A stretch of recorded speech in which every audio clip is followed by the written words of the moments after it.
હજારોની સંખ્યામાં આજે સમગ્ર પાટણ લોકસભા મત વિસ્તારમાંથી સમગ્ર ઉત્તર ગુજરાતમાંથી ત્યારે ખૂબ મોટી સંખ્યામાં લોકો આવ્યા છે ત્યારે પૂરો વિશ્વાસ છે કે કોંગ્રેસ પક્ષનો વિજય એ ભવ્ય વિજય થવાનો છે.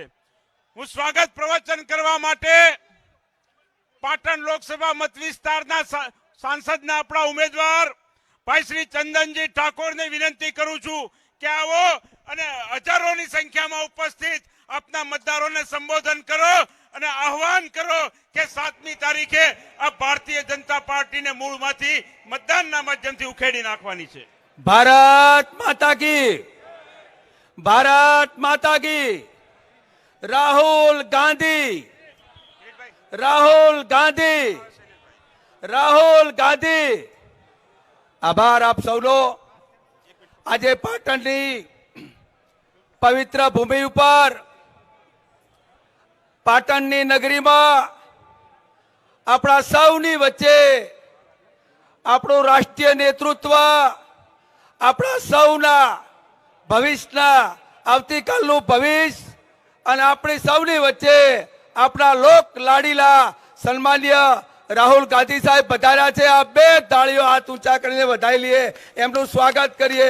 રાહુલ ગાંધી જિંદાબાદ, રાહુલ ગાંધી, રાહુલ ગાંધી. વાહ ભાઈ વાહ. આજના સૌ મંચસ્વ આગેવાનો અને આજે વિશાળ સંખ્યામાં આપ સમર્થન આપવા, ચંદનજી ઠાકોરને સમર્થન આપવા વધાર્યા છો એ બદલ આપ સૌનું નમન કરું છું અને વંદન કરું છું. આજની આ સભા ઐતિહાસિક સભા સન્માનીય મંચ છે.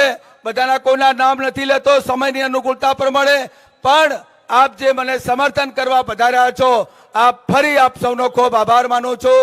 આવવાવાળા સમયમાં 7મી તારીખે મતદાન થવા જઈ રહ્યું છે. આપ જંગીથી જંગી મતદાન કરજો. રાહુલ ગાંધીના હાથ મજબૂત કરજો, સોનિયાબેનના હાથ મજબૂત કરજો, કોંગ્રેસ પાર્ટીનો હાથ મજબૂત કરજો એવી આપ સૌને નમ્ર વિનંતી કરું છું. હું વિનંતી કરું છું આદરણીય શક્તિસિંહજી ગોહિલને. જય ભવાની. હું રાહુલ ગાંધીજીને જ વિનંતી કરીશ. એમને બીજી 3 સભાઓ છે, આપણે સમય જાજો નહીં લઈએ. મારા સાથે જોરથી બોલજો, રાહુલ ગાંધી, રાહુલ ગાંધી જિંદાબાદ. જય ભવાની, જય ભાજપ જવાની, જય હિન્દ. માનનીય રાહુલ ગાંધીજીને વિનંતી કરીશ કે આવો.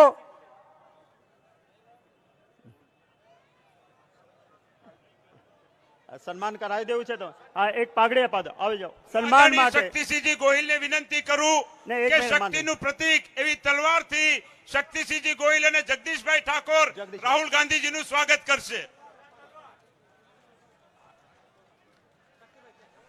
હવે હું વિનંતી કરું છું કે પાઘડીથી જે આપણી ઉત્તર ગુજરાતની આન બાન શાન છે ભાઈ રઘુભાઈ દેસાઈ, ગેનીબેન, ગેમરભાઈ અને બળદેવજી ઠાકોરને કે પાઘડી પહેરાવી અને રાહુલજીનું સ્વાગત કરે. ત્યારબાદ કાંકરેજના ધારાસભ્ય અમરતજી, ધારાસભ્ય દિનેશજી, કિરીટભાઈ અને જિગ્નેશભાઈ મેવાણી સાથે મળીને હળ આપીને રાહુલ ગાંધીજીનું સ્વાગત કરશે. જિગ્નેશભાઈ.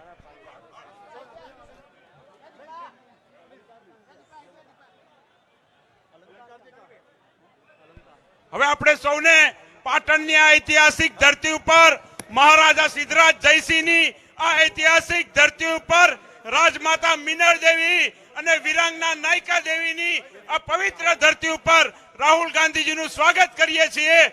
અને હું વિનંતી કરું છું આદરણીય રાહુલ ગાંધીજીને કે સમગ્ર દેશમાં આપની રાહબરી નીચે આજે એક ક્રાંતિનું વાતાવરણ ઊભું થયું છે, ત્યારે ઉત્તર ગુજરાતની આ જનતાને આપ સંબોધન કરો.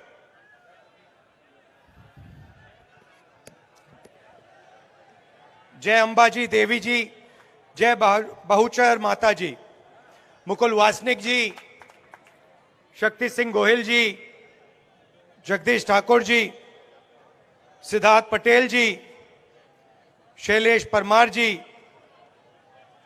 लालजी भाई देसाई जी, हमारे कैंडिडेट्स चंदन सिंह ठाकुर जी, जेनीबेन ठाकुर जी, रामजी ठाकुर जी, स्टेज पे हमारे एमएलए, वरिष्ठ नेता भाई और बहनों, कांग्रेस के प्यारे कार्यकर्ता, प्रेस के हमारे मित्रों, आप सबका यहां बहुत बहुत स्वागत। इतनी गर्मी में आप आए, दूर दूर से आए, इसके लिए आप सबको दिल से धन्यवाद करता हूं। वो अलंकार से कॉन्स्टिट्यूशन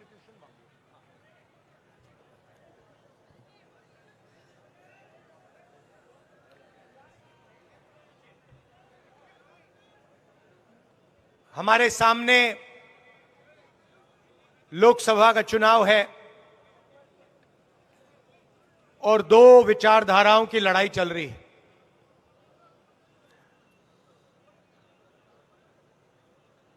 सवाल यह है कि हिंदुस्तान का लोकतंत्र और संविधान बचेगा या नहीं बचेगा। बीजेपी के, आरएसएस के लोग चाहते हैं कि संविधान खत्म हो जाए और हम कांग्रेस पार्टी और इंडिया अलायंस संविधान की रक्षा कर रहे हैं।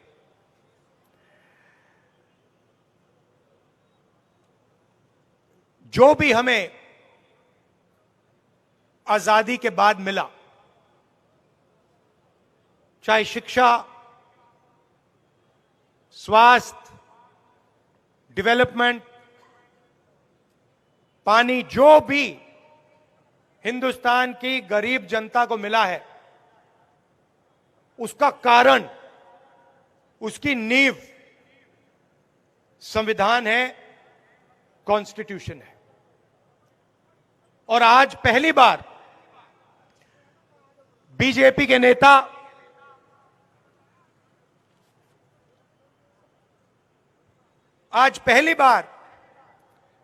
बीजेपी के नेता खुलकर कह रहे हैं कि अगर हम चुनाव जीते तो हम इस संविधान को, कॉन्स्टिट्यूशन को बदल देंगे, फाड़ के फेंक देंगे, खत्म कर देंगे। भाई और बहनों, ये जो कॉन्स्टिट्यूशन है, ये जो संविधान है, यही गरीबों की रक्षा करता है, यही कमजोरों की रक्षा करता है, यही किसानों की रक्षा करता है। नरेंद्र मोदी जी चाहते हैं कि 22-25 लोग हिंदुस्तान के पूरे धन को, पूरी सत्ता को, पूरे नेचुरल रिसोर्सेज को कंट्रोल करें। आपने देखा पिछले 10 सालों में यहां क्या हुआ है, गुजरात में क्या हुआ और पूरे हिंदुस्तान में क्या हुआ। आज हालत यह है, मैं आपको बताता हूं, 2 उदाहरण आपको देता हूं। आज हालत यह है कि 22 ऐसे लोग हैं जिनके पास उतना ही धन है जितना 70 करोड़ हिंदुस्तानियों के पास है। 22 लोग ऐसे हैं जिनका अगर आप धन जोड़ दें तो 70 करोड़ हिंदुस्तानियों जितना धन है उनके पास। नाम आप जानते हो, गुजरात में ही ये शुरू हुआ था। अदानी, अंबानी, ये नाम है। 20-25 लोग हैं। किसानों का नरेंद्र मोदी जी ने कर्जा माफ नहीं किया, मगर इन 22-25 लोगों का नरेंद्र मोदी जी ने 16 लाख करोड़ रुपया कर्जा माफ किया है। अब आप ताली बजा रहे हो, मगर यहां पे 90% लोगों को यह नहीं पता होगा कि 16 लाख करोड़ कितना होता है। आम आदमी को मालूम ही नहीं। अगर आपने अदानी से कहा देखो भैया 16 लाख करोड़ कितना होता है, 2 मिनट में बता देगा। मगर इतना बड़ा नंबर है कि जो किसान होता है, मजदूर होता है, छोटा व्यापार करता है उसको यह नंबर समझ ही नहीं आता। मैं आपको समझा देता हूं। हमने किसानों का कर्जा माफ किया था, आपको याद होगा, यूपीए की सरकार थी। अगर आप 25 बार हिंदुस्तान के किसानों का कर्जा माफ करो, मतलब 25 साल के लिए हर साल माफ करो, तब 16 लाख करोड़ रुपए बनता है। और 22 लोगों का, भाइयों और बहनों, 22 लोगों का इन्होंने 16 लाख करोड़ रुपया, 24 साल का मनरेगा का पैसा, 25 साल का किसान कर्जा, 22 लोगों को। हिंदुस्तान में 1% लोग 40% धन कंट्रोल करते हैं। यह सच्चाई है देश की। और फिर नरेंद्र मोदी जी, बीजेपी के लोग कहते हैं हम आरक्षण को खत्म कर देंगे। जहां भी कमजोर लोगों को थोड़ा सा फायदा मिलता है, किसानों को थोड़ा सा फायदा मिलता है, मजदूरों को, छोटे व्यापारियों को थोड़ा सा फायदा मिलता है, वहां ये लोग, उनका ध्यान चला जाता है, उसको बंद करने की कोशिश करते हैं।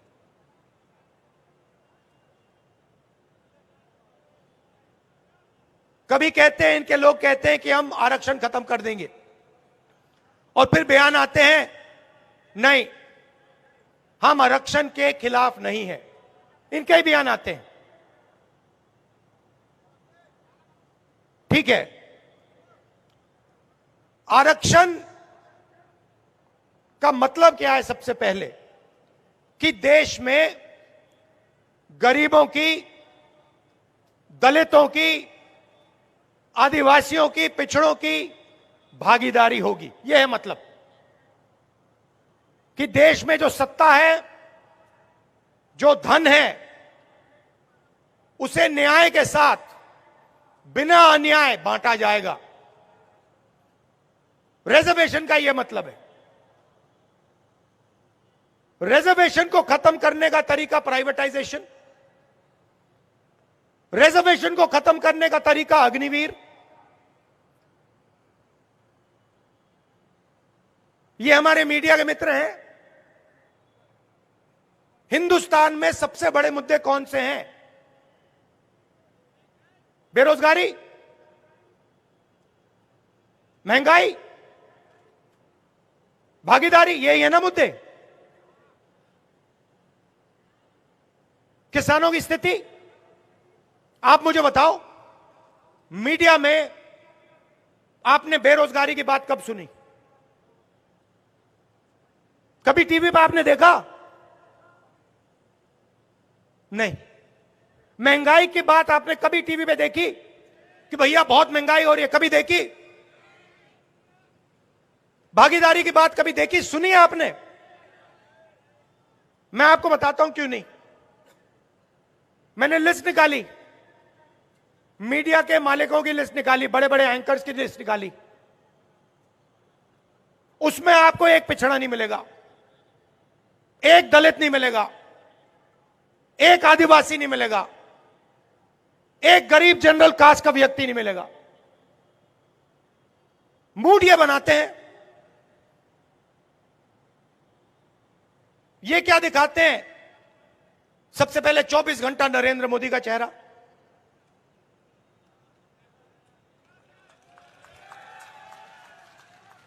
आप देख लो, या नरेंद्र मोदी जी का चेहरा दिखेगा, या फिर इन अरबपतियों की शादियां दिखेंगी,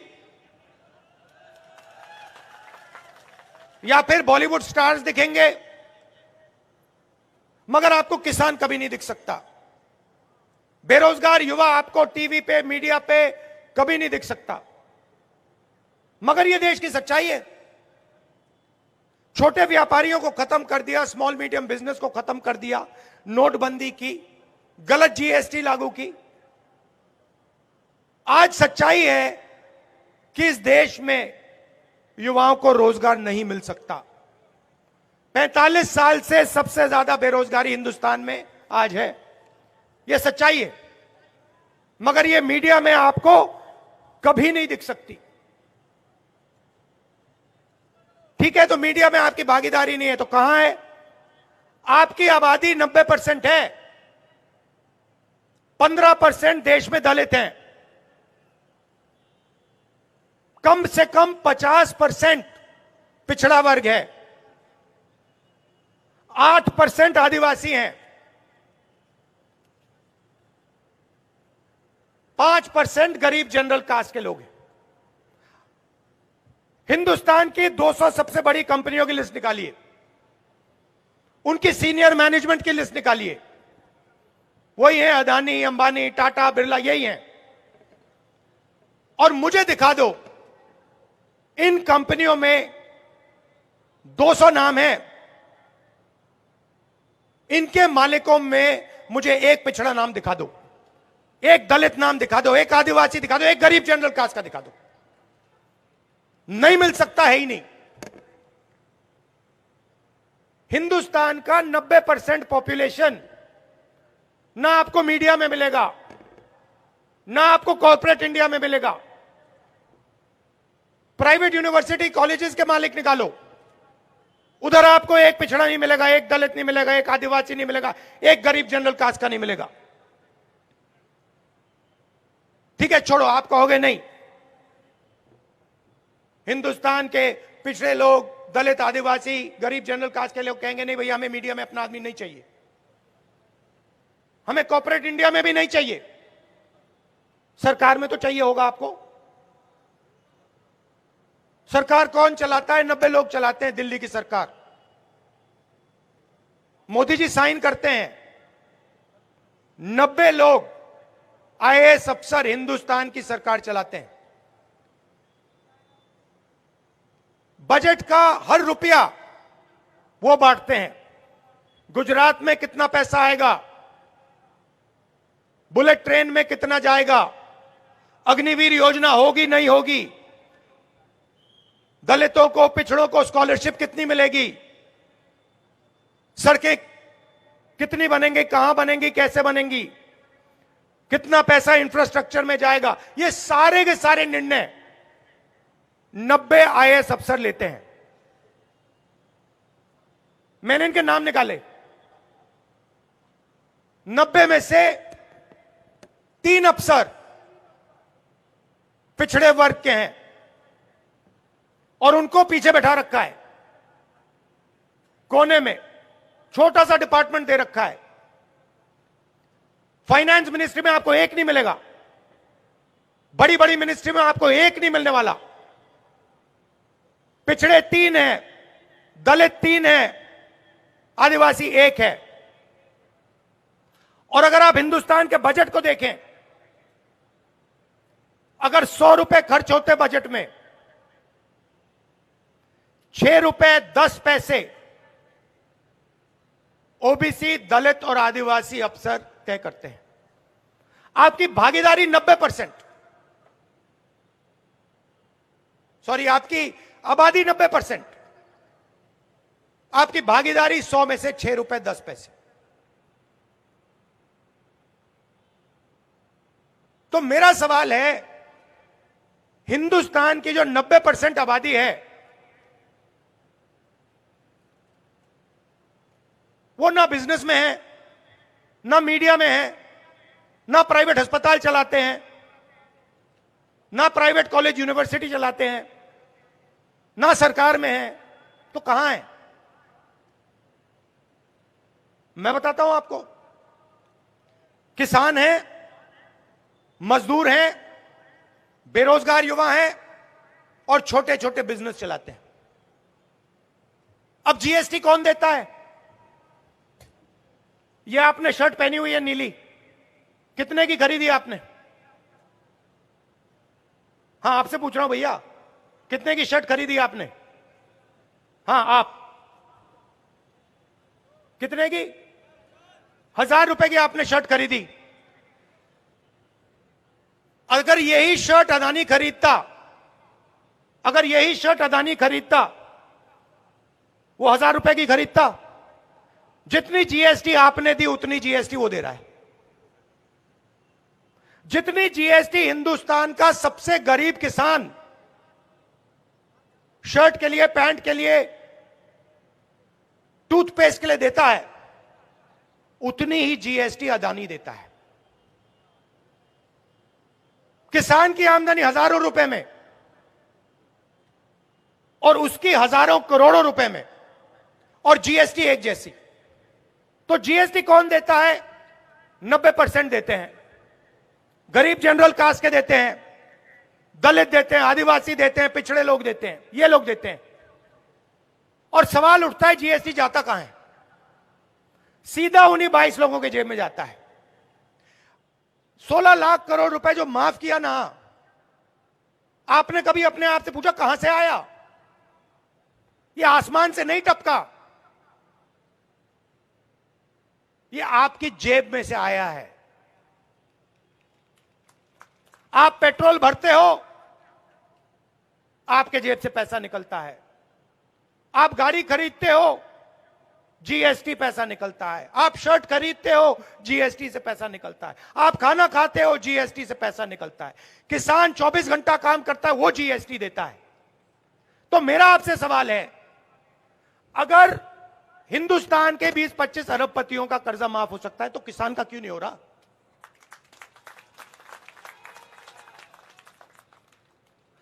अगर अदानी जी को देश का पूरा इंफ्रास्ट्रक्चर पकड़ाया जा सकता है, जमीन दी जा सकती है, जल, जंगल, airport, port, solar power, wind power, सारा का सारा उनको दिया जा सकता है, तो किसान को, मजदूर को, बेरोजगार युवा को क्यों नहीं दिया जा सकता? उसमें ऐसा क्या है जो हमारे किसानों में नहीं है? उसमें क्या है जो हमारे मजदूरों में नहीं है? एक ही चीज है भाई और बहनों, नरेंद्र मोदी जी से दोस्ती है। बस वही एक चीज है। और ऐसा है कि लॉटरी खुल गई है। जो भी दिल में आता है, एनडीटीवी अच्छा लगा, उठा के ले गए। ये देखो रिपोर्टर हंस रहा है, इनकी गलती नहीं है। मैंने इनको इसलिए बोला, मीडिया के हमारे मित्र हैं, मगर इनको बांध के रखा हुआ है। ये जो दिल में है बोल नहीं सकते, नहीं तो इनको निकाल दिया जाएगा, फिर मतलब सैलरी नहीं मिलेगी, प्रॉब्लम हो जाएगी। देखो सिर हिला रहे हैं ये लोग, कह रहे हैं हाँ जी सही बोल रहा है। और जहां भी देखो दो हिंदुस्तान बन रहे हैं। आपने राम मंदिर का इनॉग्रेशन देखा, धूमधाम से हुआ। उधर आपने एक गरीब किसान को देखा? आपको एक मजदूर दिखा? राष्ट्रपति आदिवासी हैं, पार्लियामेंट का उद्घाटन होता है, राम मंदिर का उद्घाटन होता है, वो हेड ऑफ स्टेट है,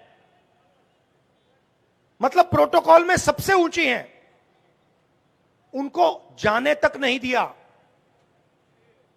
शर्म की बात है, अंदर जाने तक नहीं दिया राष्ट्रपति को। क्यों? क्योंकि वो आदिवासी हैं। तो पूरा ड्रामा चल रहा है, उधर बॉलीवुड के लोग नाच रहे हैं, नरेंद्र मोदी जी का 24 घंटा भाषण चल रहा है, और अदानी जी के पैसे बन रहे हैं। तो सवाल उठता है कि कांग्रेस पार्टी का रिस्पांस क्या है? आप कहोगे राहुल गांधी ने बात तो समझा दी, मगर अब क्या? तो सबसे पहले यह पता लगाना है कि इस देश में किसकी कितनी आबादी है। पिछड़े वर्ग के कितने हैं, दलित वर्ग के कितने हैं, आदिवासी कितने हैं, गरीब जनरल कास्ट के कितने लोग हैं, और फिर इनकी कितनी भागीदारी है। फाइनेंशियल और हिंदुस्तान की संस्थाओं का, इंस्टीट्यूशंस का सर्वे मीडिया में कितने हैं, सरकार में कितने हैं, प्राइवेट कॉलेजेस यूनिवर्सिटीज में कितने हैं, कहां कहां है और इनकी कितनी भागीदारी है। मतलब जाति जनगणना और इकोनॉमिक सर्वे, यह पहला काम होगा। इसके बाद हिंदुस्तान की आबादी को पता लग जाएगा कि हम कितने हैं और हमारे हाथ कितना धन आ रहा है और कौन सी संस्थाओं में हमारे लोग हैं। ये जो मैंने आपको 50% बात बोली पिछड़ों की, ये अंदाजा है, ये एक्चुअली किसी को मालूम नहीं है, ये अंदाजा है। जाति जनगणना के बाद दूध का दूध पानी का पानी हो जाएगा, सबको पता लग जाएगा। पहला काम यह है। दूसरा काम, अगर नरेंद्र मोदी जी 16 लाख करोड़ रुपए माफ कर सकते हैं, सबसे अमीर लोगों को पैसा दे सकते हैं, धन दे सकते हैं, तो हम भी कर सकते हैं। हम वो अरबपति बनाते हैं, 22-25 अरबपति बनाए, हम करोड़ों लाखपति बनाने जा रहे हैं। मैं कह रहा हूं जितना पैसा उन्होंने अदानी जैसे लोगों को दिया है, उतना ही पैसा हम हिंदुस्तान के गरीब किसानों को, मजदूरों को, व्यापारियों को, छोटे व्यापारियों को हम देने जा रहे हैं। कैसे करेंगे मैं आपको बताने आया हूं। आप जानते हो कि 21वीं सदी में महिला और पुरुष दोनों काम करते हैं, मजदूरी करते हैं, जॉब करते हैं। सही बात, सही बात, यस। बाहर जो काम करते हैं 8 घंटा 10 घंटा, महिला और पुरुष दोनों करते हैं, उनके लिए उनको पैसा मिलता है, सैलरी मिलती है, कॉम्पनसेशन मिलता है। मगर सच्चाई है, और शायद ये पुरुषों को अच्छी ना लगे बात, सच्चाई है कि अगर आप 8 घंटा काम करते हो, 10 घंटा काम करते हो, तो हिंदुस्तान की महिलाएं 16 घंटे 18 घंटा काम करती हैं। और जो घर में काम करती हैं, खाना पकाती हैं, देश के भविष्य की देखभाल करती हैं, बच्चों की देखभाल करती हैं, उस 8-10 घंटे काम के लिए उनको 1 रुपया नहीं मिलता है और कभी नहीं मिला है। देखा, ये जो पुरुष हैं इन्होंने ताली इतनी जोरों से नहीं बजाई, इसको जोर से बजाइए, ये सच्चाई है, इसको छुपाया नहीं जा सकता है, ये हर घर जानता है। तो हम महालक्ष्मी योजना ला रहे हैं। अब ये महालक्ष्मी योजना क्या है मैं बता रहा हूं। हिंदुस्तान के सबसे गरीब परिवारों की लिस्ट बनेगी, करोड़ों नाम होंगे उसमें। उस लिस्ट में से हर परिवार में से एक महिला का नाम चुना जाएगा और उस महिला के बैंक अकाउंट में हिंदुस्तान की सरकार हर साल 1 लाख रुपए अंदर डाल देगी। हर महीने 1 तारीख को करोड़ों लोग जागेंगे, बैंक अकाउंट में 8,500 रुपए महीने के खटाखट खटाखट खटाखट खटाखट खटाखट आएंगे। ये किसान के परिवार होंगे, मजदूरों के परिवार होंगे, छोटे व्यापारियों के परिवार होंगे, बेरोजगार युवा होंगे। इन परिवारों में पैसा महिला के बैंक अकाउंट में जाएगा क्योंकि वो दुगना काम करती है।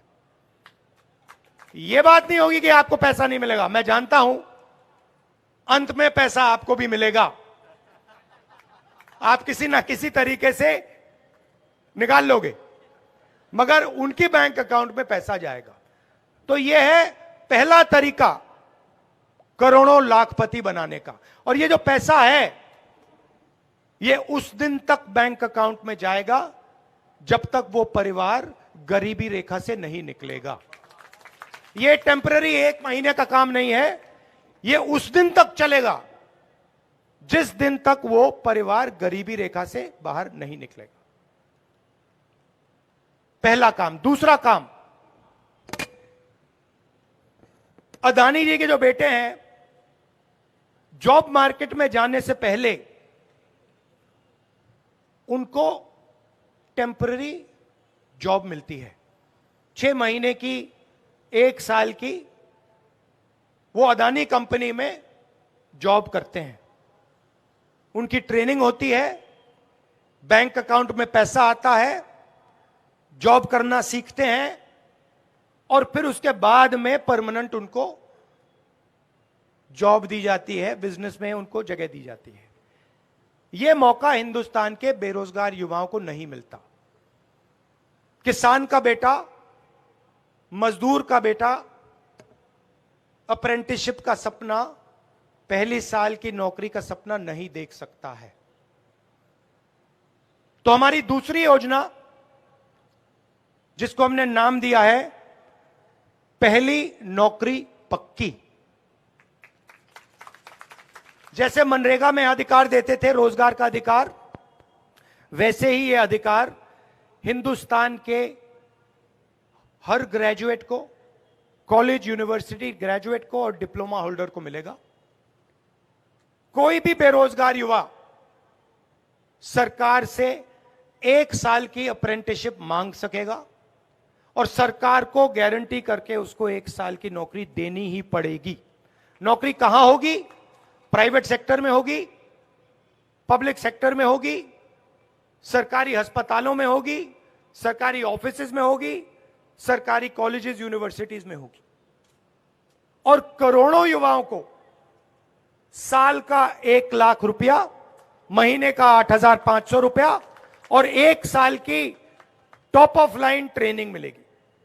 और उसके बाद हिंदुस्तान को एक ट्रेंड वर्कफोर्स इस योजना के माध्यम से मिलेगी। तो एक प्रकार से जॉब मार्केट में अंदर जाने का यह तरीका है। जो दीवार नरेंद्र मोदी जी ने बना रखी है, उस दीवार को तोड़ने का तरीका हमारा पहले नौकरी पक्की स्कीम है। अब किसान कहेंगे, देखिए राहुल जी, आपने महिलाओं का कर दिया काम, बेरोजगार युवाओं को, बच्चों की आपने देखभाल कर दी, हमारा क्या होगा? तो मैं आपको बताता हूं। सबसे पहले हिंदुस्तान के किसानों का कर्जा माफ होगा और जो आप मांग रहे हो, जिस चीज के लिए आप हिंदुस्तान के किसान लड़ रहे हैं, कानूनी MSP, minimum support price, Hindustan के किसानों के लिए हम लीगल गारंटी देके कर रहे हैं। मजदूर कहेंगे, भैया किसानों का काम कर दिया, हमारा क्या होगा? आजकल मनरेगा 250 रुपए मिलते हैं, मनरेगा में हम 400 रुपए मजदूरों को देंगे। आंगनवाड़ी और आशा बहनें जो हैं, उनकी आमदनी हम दुगनी करने जा रहे हैं। तो ये करेक्शन करने की जरूरत है। जो नरेंद्र मोदी जी ने पिछले 10 साल किया, चुने हुए लोगों को फायदा पहुंचाया, मदद करी, पूरा धन उन्हीं लोगों को दे दिया। इसको करेक्ट करने के लिए कांग्रेस पार्टी और इंडिया गठबंधन हिंदुस्तान के गरीब लोगों को सीधा बैंक अकाउंट में पैसा देने जा रही है। 2-3 चीज मैं आपसे और कहना चाहता हूं। देखिए, हिंदुस्तान का युवा जब सेना में जाता है, देशभक्ति की भावना से जाता है, बॉर्डर पे खड़ा होता है, देश की रक्षा करता है और जान भी देने के लिए तैयार होता है। मुझे लगता है और कांग्रेस पार्टी के नेताओं को लगता है कि अग्निवीर योजना हमारे जवानों पर अपमान है। इसीलिए हमने निर्णय ले लिया है कि 2 तरीके के शहीद नहीं होंगे, एक ही शहीद होगा। सबको शहीद का दर्जा मिलेगा, सबको पेंशन मिलेगी, सबको कैंटीन मिलेगी, सबकी रक्षा होगी। जो गारंटी हिंदुस्तान की सेना सैनिकों को देती है, प्रोटेक्शन की जो गारंटी देती है, वो मिलनी चाहिए। इसलिए अग्निवीर स्कीम को हम रद्द कर देंगे, फाड़ के फेंक देंगे इसको। इसकी कोई जरूरत नहीं है। आर्मी ने यह स्कीम नहीं मांगी। यह स्कीम नरेंद्र मोदी जी के ऑफिस से आई है, पीएम ऑफिस से आई है, और यह स्कीम से देश का नुकसान हो रहा है, इसलिए स्कीम को हम रद्द कर देंगे। आखिरी बात, अगर देश में रोजगार पैदा करना है तो 2-3 चीजें करनी होंगी। सबसे पहले जो हमारे छोटे व्यापारी हैं, स्मॉल और मीडियम बिजनेस हैं, छोटी फैक्ट्रियां चलाते हैं, टेक्सटाइल का बिजनेस करते हैं, डायमंड हीरे का बिजनेस करते हैं, इनकी रक्षा करनी होगी और बैंक के दरवाजे इनके लिए खोलने होंगे। आजकल अदानी जी को बैंक लोन मिल जाता है, मगर जो छोटा बिजनेस चलाता है, एंटरप्रेन्योर होता है, उसको बैंक लोन नहीं मिल सकता। तो बैंक के दरवाजे हम इन लोगों के लिए खोल देंगे। और दूसरी बात, ये जो जीएसटी है, ये गलत जीएसटी है। 5 अलग अलग टैक्स, किसानों पर टैक्स, इतना ऊंचा टैक्स, इसकी कोई जरूरत नहीं है। जीएसटी को हम बदलेंगे, मैन्युफैक्चरिंग बेसिस पे जीएसटी बनेगी, एक जीएसटी होगी, कम से कम टैक्स होगा, सिंपल जीएसटी होगी, इसमें कोई भ्रष्टाचार नहीं होगा। नई जीएसटी हम लागू करके आपको दिलवा देंगे। यह मैं आपसे कहना चाह रहा था। दिल से मैं आपका धन्यवाद करता हूं। और एक आखिरी बात, यहां जो भावनगर के जो महाराजा थे, उन्होंने जो देश के लिए किया, अपना राज जो उन्होंने देश को समर्पित किया, उनकी हम याद करते हैं और उनकी धन्यवाद करते हैं और उनका सम्मान करते हैं। बहुत बहुत धन्यवाद। नमस्कार, जय हिंद। ખૂબ ખૂબ આભાર વિધિ હું ચાણસ્માના કિરીટભાઈ પટેલ સાહેબને વિનંતી કરીશ કે આભાર વિધિ કરશે. આજે